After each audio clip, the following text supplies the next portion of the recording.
असहाबे सुफ़ा के लिए कुरान और हदीस की तालीम थी और मस्जिद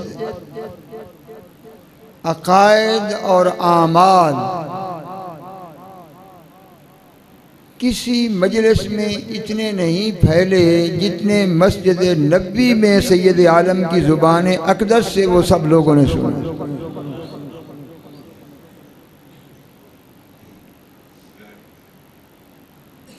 अब जाहिर है कि जहाँ 50 बंदे एक हदीस को सुन रहे हैं और वो रावी हैं, तो उनकी निस्बत जहाँ 1000 हैं और वो बराए रास्त हुजूर का दीदार भी कर रहे हैं और रुख अनवर की ज़ियारत भी कर रहे हैं, तो उन्होंने कितना दीन का काम किया। उन्होंने तो दरिया फाड़ दिए, सहरा फाड़ दिए।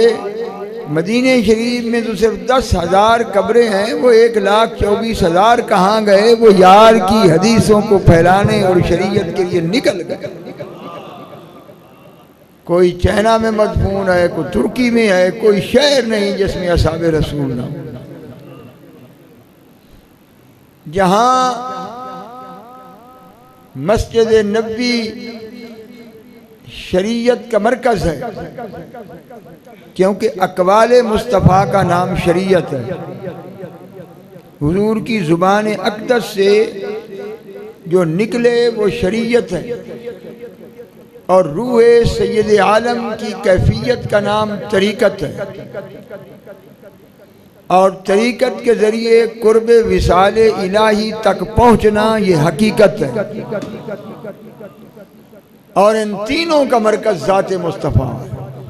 कोई शरीयत पे ही रह गए तो उन्हें उम्रे मिल गए, हज मिल गए, लेकिन रूह की लज्जत न मिली। जो शरीयत के साथ तरीक़त पे आए तो उन्हें ज़ौक़ मिला, फड़कना मिला, विज़ान मिला, आंखें बहती हुई मिली।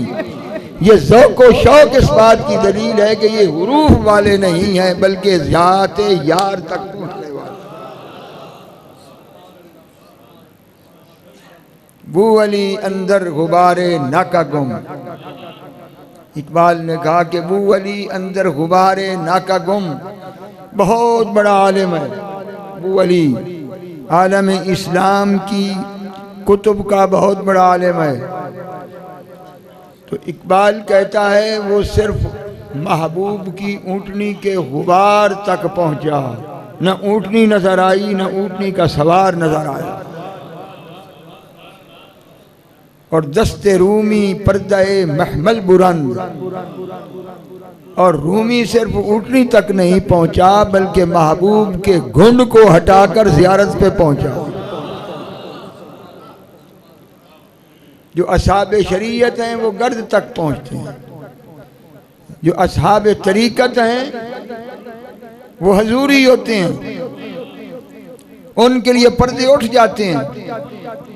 उन्हें नहीं ज़रूरत पड़ती किसी किताब से देखने के लिए, उन्हें बराह रास्त दरबार रिसालत से मिलता है।